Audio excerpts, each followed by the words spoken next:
ইসলামপুরে ভয়াবহ পথ দুর্ঘটনার কবলে উত্তরবঙ্গ রাষ্ট্রীয় পরিবহন সংস্থার যাত্রী বোঝাই বাস। ঘটনায় একজনের মৃত্যুসহ 8 জন ব্যক্তি আহত হওয়ার খবর পাওয়া গিয়েছে। বুধবার ভোরে ঘটনাটি ঘটেছে শ্রীকৃষ্ণপুর এলাকায় জাতীয় সড়কের ফ্লাইওভারের উপর। জানা গিয়েছে একটি সরকারি বাস শিলিগুড়ির দিক থেকে রায়গঞ্জের দিকে যাচ্ছিল। হঠাৎ করেই বাসটির সামনের চাকা ফেটে গিয়ে বাসটি বিকল হয়ে পড়ে।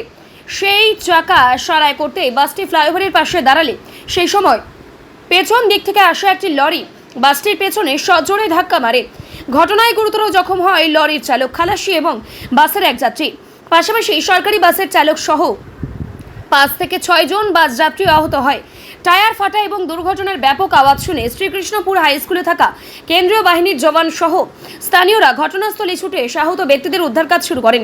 এরপর ইসলামপুর থানার পুলিশ, অ্যাম্বুলেন্স এবং দমকল বাহিনীকে খবর দেওয়া হলে তারাও ঘটনাস্থলে পৌঁছায়। আহতদের উদ্ধার করে তড়িঘড়ি ইসলামপুর মহকুমা হাসপাতালে নিয়ে যাওয়া হলে কর্তব্যরত চিকিৎসক লরির চালককে মৃত বলে ঘোষণা করেন।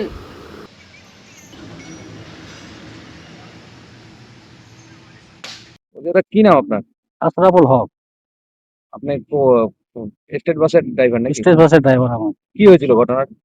আমি এই ব্রিজে উঠতে আমার একটা গাড়ি টায়ার বাস্ট হয়ে গেছে, সামনে টায়ার।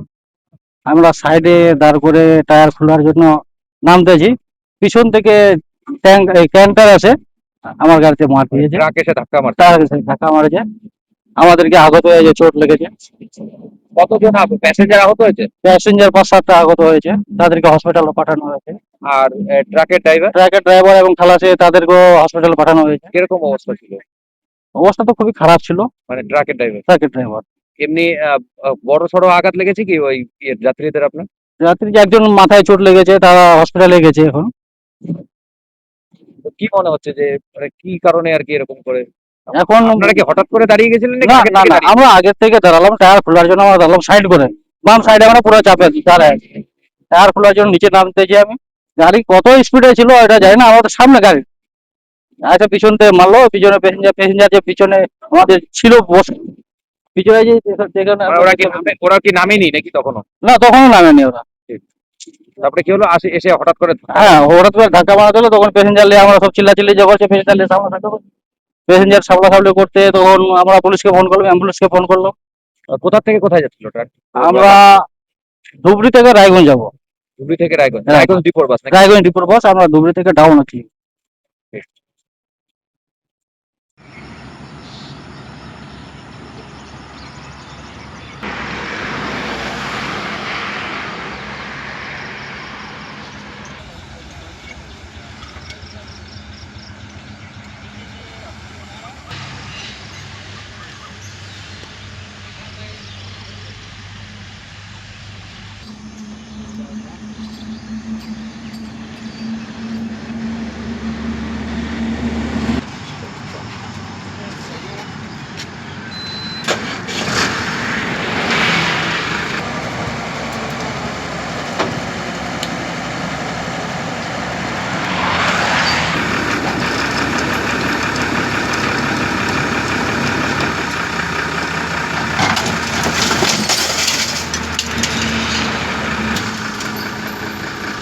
सजी